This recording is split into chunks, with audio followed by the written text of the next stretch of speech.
Hey, what's up, y'all? It's Steve again, Old Man Reads. And today we're going to discuss the Empress of Salt and Fortune. There were quite a few people on Book Talk and BookTube that have really hyped up this book and talked about how great it is. I believe one guy even mentioned that Harry Potter was his favorite books of all time and that this replaced it. Or the Harry Potter series was his favorite books, and this has replaced it as his new favorite. I've heard people talk about the world building and how amazing the world building was in such a short book, how groundbreaking it is. I didn't really get any of that. It did get the Hugo Award, which I don't get that either. It's a good book. Don't take this the wrong way. I did enjoy the story. But it's a story I've heard before and done better. Now, one of the characters in here is non-binary, and this is kind of touted as being a feminist, a book with a feminist hero. And maybe if you look at it that way, it's basically the story of an empress who's exiled. Who finds a way to overthrow the king and becomes the monarch. We've heard stories like that going all the way back to the 1800s. So that's not a new story. And maybe the fact that it's a non-binary character is what the people find groundbreaking. I don't know how many non-binary characters there have been in books. This is the first book I've read with it, but I'm sure within the LGBTQ community and their writing community, there's been other authors that have done this. Maybe this was the first, and I just don't know because I'm not in that community. But again, the story is good. It's 110 pages. It's a great palate cleanser. I had just finished reading The Way of Kings, which is 1,000 pages. So I wanted to read a couple of short books, a couple short stories, and this is one that everybody had hyped up. So I went ahead and grabbed a copy and read it. And it was a good palate cleanser.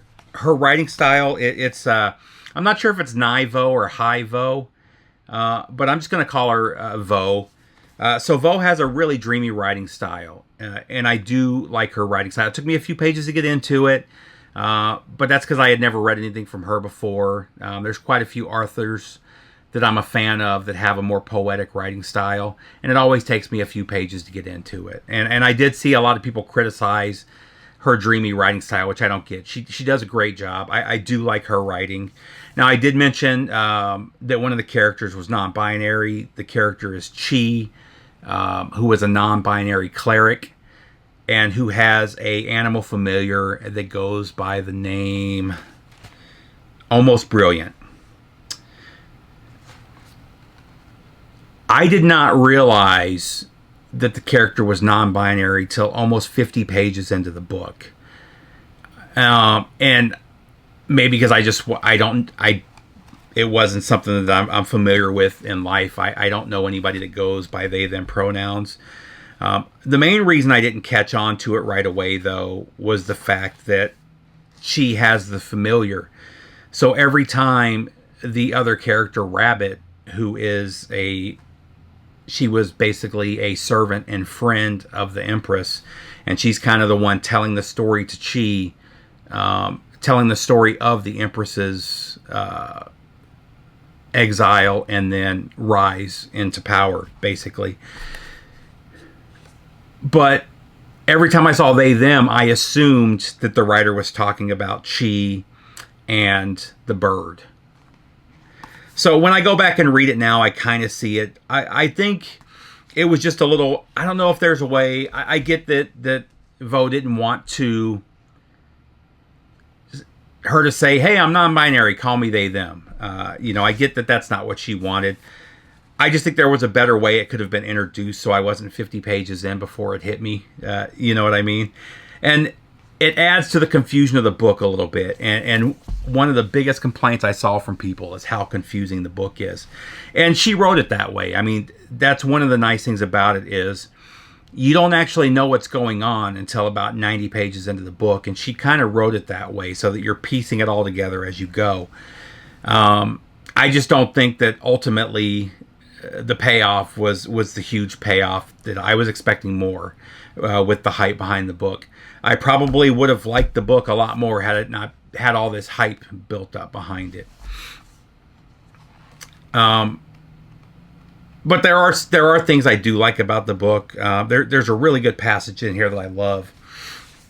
So in the book, the world has not seen winter in any of their lifetimes. Mages have kept it summer, and during the course of the book, that comes to an end. So these characters are feeling winter for the first times in their lives. And she writes, May and I had never felt winter before, and it was terrifying and exhilarating all at once. It felt as if the world was dying around us, even as the air grew crisper and sharper than anything we'd ever known. It kind of gives you an idea of her writing style, but I really love the way she describes winter, and you get an exact image of that in that short paragraph. And that's one thing she does do in this book. The book is 110 pages, and she packs a lot in here. It's not the epic world building that people talked about. It's a world based on a world that we know. If you're familiar with the Chinese dynastic world, that's kind of what this is right here. Based on her name, I'm guessing she's Vietnamese, so maybe she was going for more of a Siamese thing, which is possible too. I just get Chinese because of the name Chi. That said, it's good. It's not great. The hype of it being a 5-star book, one of the best books of the last 3. I mean, I've read crazy stuff like that, and it's not. It's a good 2.5-star book. It's an enjoyable read. I enjoyed it. It's a good palate cleanser if you want just a short story to read. It's not the world-changing book that people kind of make it out to be. And it came out in 2022, and there was a lot of going on with gender politics, and that may have given it a boost, which may be fair. I don't know. I would recommend checking it out if you just want a short, fun story to read.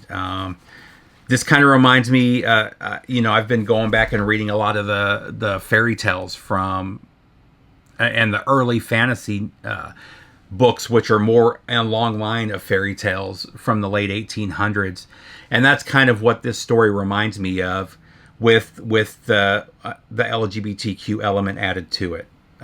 So as far as that goes, she does a great job. Again, I thought the introduction area of the non-binary character was a little clunky. But if you know that that's what it is going in, it may not throw you off halfway the book like it did with me. But that's kind of my 2 cents. I gave this one 3 stars on Goodreads. I did enjoy it. It is a good short story. It's not the amazing, epic fantasy everybody has made it out to be. I believe she's 3 or 4 books into the series now, so maybe the story gets better. I just thought it was good. So tell me what you guys think. Maybe you guys saw something I didn't see. Is it worth checking out the other books in the series? You guys tell me. I hope everybody's doing good. Take care, and I will see you soon. Goodbye, guys.